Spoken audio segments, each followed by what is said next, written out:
Assalamualaikum warahmatullahi wabarakatuh.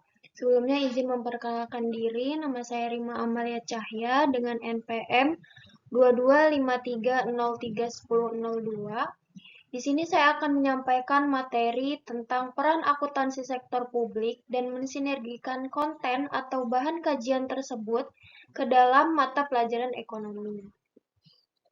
Baik, di sini ada akuntansi sektor publik di era digital. Nah, dengan adanya kemajuan teknologi, terutama pada akuntansi sektor publik ini, diharapkan akan memberi kemudahan yaitu pada penerapan serta implementasi berbagai proses akuntansi agar memperoleh data maupun informasi secara cepat dan juga akurat. Kemudian selanjutnya di sini ada peran akuntansi sektor publik di era digital. Yang pertama, perannya yaitu dalam efisiensi dan akurasi proses akuntansi. Nah, di era digitalisasi ini akan memungkinkan otomatisasi, terutama pada proses akuntansi, contohnya seperti pelaporan keuangan, kemudian manajemen aset, serta pengawasan pengeluaran pemerintah, yang akan meminimalkan human error atau mempercepat suatu pekerjaan dalam perusahaan tersebut. Kemudian, yang kedua, perannya yaitu dalam peningkatan akuntansi publik. Nah, di sini dengan dukungan teknologi, akuntansi sektor publik ini dapat memudahkan masyarakat dalam mengakses informasi keuangan, terutama dalam kinerja pemerintah yang nantinya akan meningkatkan kepercayaan dari masyarakat tersebut. Kemudian yang ketiga, perannya yaitu dalam pengelolaan keuangan agar menjadi lebih transparan. Nah, di era digital ini akan mendorong penggunaan teknologi seperti e-budgeting, kemudian e-audit, dan juga e-government yang memungkinkan pencatatan, kemudian pengawasan, serta pelaporan keuangan publik agar menjadi lebih transparan. Kemudian peran yang terakhir yaitu dalam integrasi data untuk analisis strategis. Nah, maksudnya di sini yaitu dalam teknologi digital yang semakin besar ini akan memudahkan masyarakat dalam menganalisis, terutama memungkinkan analisis pemerintah dalam menganalisis data keuangan secara komprehensif untuk mendukung pengambilan keputusan berbasis data. Selanjutnya, di sini ada beberapa cara dalam mensinergikan akuntansi sektor publik tersebut dengan mata pelajaran ekonomi di sekolah. Di sini ada beberapa pendekatan.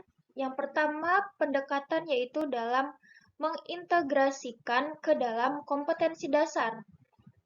Nah, maksudnya di sini adalah materi yang disampaikan terutama tentang pengelolaan keuangan negara, penganggaran publik, dan perpajakan itu dapat dimasukkan ke dalam pembelajaran ekonomi. Contohnya seperti membahas seperti APBN atau APBD atau sistem ekonomi di dalam mata pelajaran ekonomi tersebut. Kemudian yang kedua yaitu menggunakan studi kasus nyata seperti laporan keuangan atau APBD daerah. Nah, di sini maksudnya adalah dalam pembelajaran tersebut kita dapat menggunakan data keuangan publik yang tersedia. Contohnya seperti laporan APBD daerah. Kemudian, laporan APBD tersebut dapat dijadikan sebagai bahan kajian untuk memahami peran akuntansi dalam pengelolaan keuangan negara.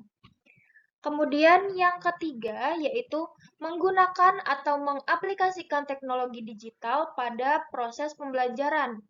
Nah, maksudnya di sini guru di sekolah dapat mengajarkan siswa terutama dalam penggunaan aplikasi sederhana terkait akuntansi, seperti simulasi penganggaran atau pencatatan keuangan yang nantinya menggambarkan sistem akuntansi sektor publik tersebut. Kemudian selanjutnya, guru dapat menggunakan proyek kolaboratif. Di sini, siswa ini dapat diminta untuk membuat laporan keuangan sederhana, terutama dalam organisasi sekolah. Contohnya seperti OSIS atau koperasi sekolah, yang nantinya akan digunakan sebagai simulasi akuntansi sektor publik.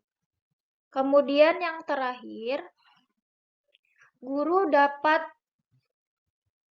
menggunakan pembelajaran yang kontekstual. Nah, di sini maksudnya guru tersebut dapat mengkaitkan materi akuntansi sektor publik tersebut dengan isu-isu aktual.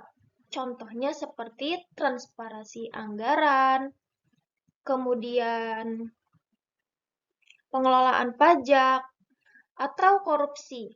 Nah, materi-materi tersebut dapat meningkatkan relevansi materi yang disampaikan. Kemudian selanjutnya, di sini ada mengundang praktisi atau pihak dari pemerintah. Nah, maksudnya di sini guru tersebut dapat mengundang para praktisi tersebut seperti pegawai BPK, kemudian Kementerian Keuangan, atau pemerintah daerah.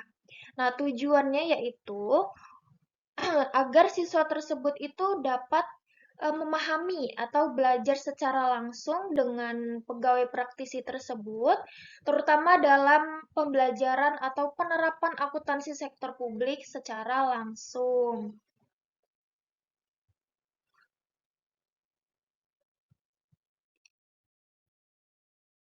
Baik, langsung saja ke kesimpulan. Jadi, pendekatan yang tadi telah dilakukan pada proses pembelajaran tersebut, terutama pada mata pelajaran ekonomi, itu tidak hanya meningkatkan pemahaman siswa saja, akan tetapi juga mempersiapkan para siswa tersebut, terutama untuk menjadi masyarakat yang lebih kritis dan sadar akan pentingnya pengelolaan keuangan publik dengan baik. Baik, sekian materi yang dapat saya sampaikan. Wassalamualaikum warahmatullahi wabarakatuh.